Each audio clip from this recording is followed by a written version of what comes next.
Another decade of qualifying championships. Hello, my name is Alex Does F1 Stuff and welcome back to another random F1 episode, and today we are covering another 10 years for my qualifying championships series, and those years are 2009 down to 2000. So the premise of this series is to see what the F1 championships would actually look like if it was based off of qualifying performances and the qualifying results rather than the race results. And for these years, I am continuing the 2010 point scoring system. Even though the point scoring system did change in this, it is so I can compare it to the previous years. So I'm using one point system throughout the entirety of the sport, so I can compare all of the decades and all of the years at the very end of the series. So without further ado, let's just jump on in to 2009, and it is actually Sebastian Vettel who wins the championship by 34 points from Rubens Barrichello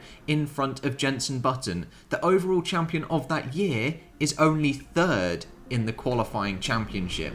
And if I just push this graph on into the corner, I have a new style of points distribution to show up, as it is a bit more comparable across different decades and seasons of different lengths.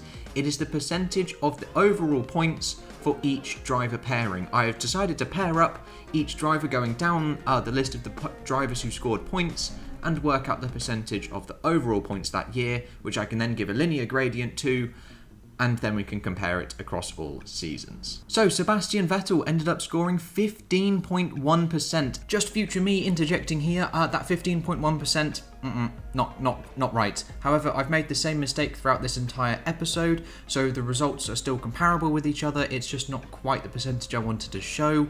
This 15.1% is the percentage of points the champion had over the total available points to every single driver, not just one driver, if that makes sense. It should be close to 60% for Sebastian Vettel, not 15.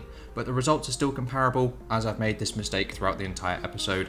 Apologies. Of the points available, and this year had a low linear gradient of 2.84. And if we just have a look at the positions graph for this year, Sebastian Vettel didn't even have the most pole positions.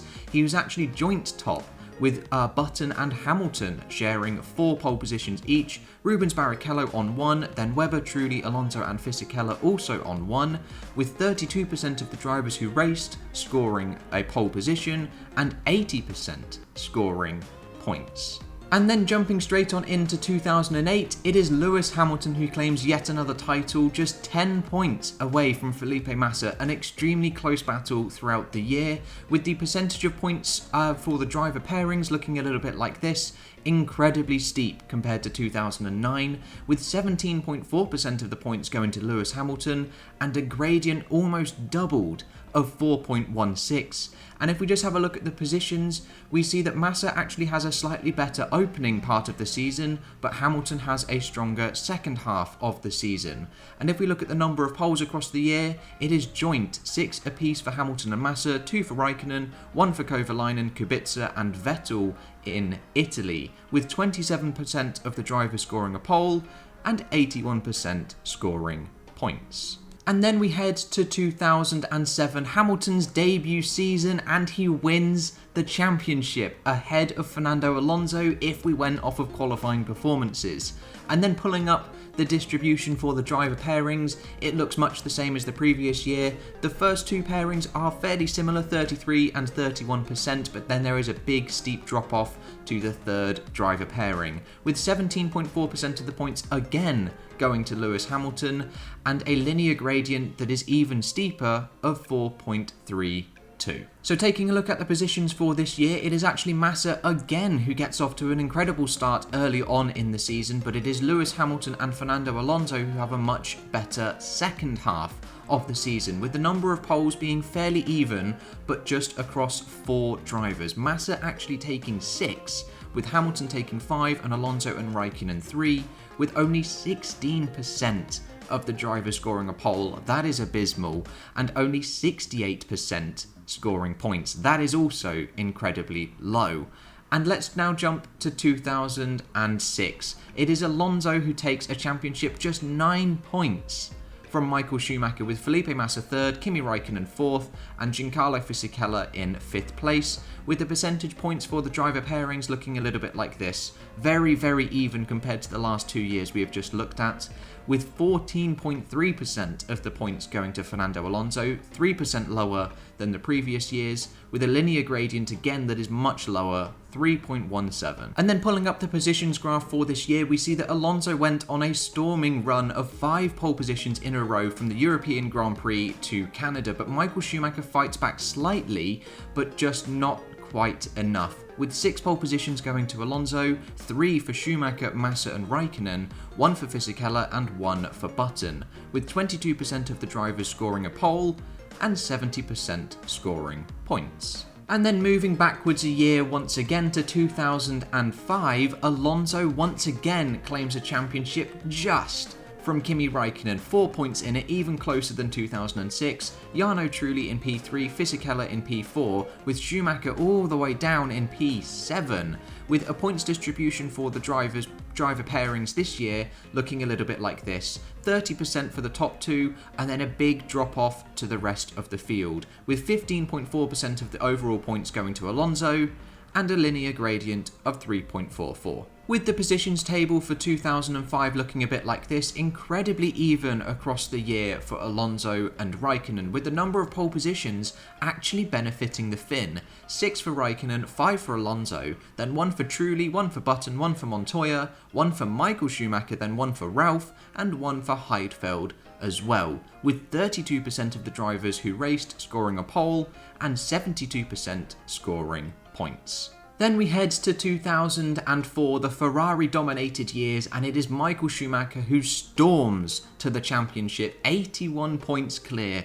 from Rubens Barrichello, Jenson Button in P3 from Montoya as well, with a points distribution that looks quite ugly. 30% again for the top 2, then a big steep drop off to the next few, and 17.6% of the points this time went to Michael Schumacher, with a linear gradient of 3.24. With the positions table for 2004 looking a bit like this, Schumacher getting off to an absolute flyer, with Barrichello coming back slightly near the end of the season, with the pole positions looking a little bit like this. Schumacher on 7, Barrichello on 4, Trulli 2, then Button, Alonso, Ralf Schumacher and Raikkonen all on 1, with 30% of the drivers scoring a pole position and 76 scoring points. However, when we go to 2003, it is Rubens Barrichello who wins a championship. He wins the qualifying championship of 2003 by 2 points from Michael Schumacher, with Montoya close behind and Ralf Schumacher in P4,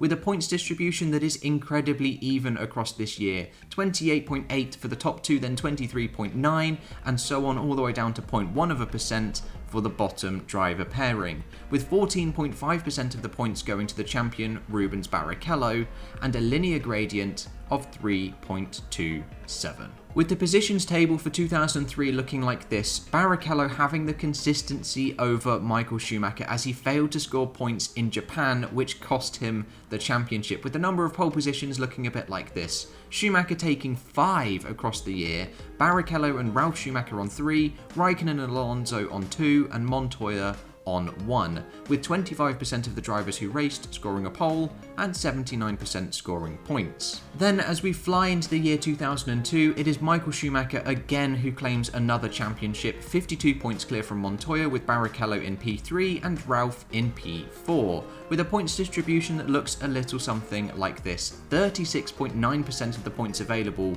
going to the top 2, 29.8 for the next 2 as well, 19.9% going to Michael Schumacher, and a linear gradient that is creeping up at 3.88. With the positions table for this year looking a little bit like this, Montoya having an incredible run of 5 pole positions in a row in the middle part of the season, but Schumacher not being knocked off of the front row for the last 6 rounds was really what did it for Montoya, with the pole positions only being shared by 3 drivers. 7 for Schumacher, 7 for Montoya, and 3 for Barrichello, with just 14% of the drivers who raced scoring a pole, and 86 though scoring points. As we fly to the penultimate season of this episode, it is Michael Schumacher who dominates 2001, 120 points clear from Ralf Schumacher, a Schumacher 1-2 at the end of the year, with the points distribution for the driver pairings looking a bit like this.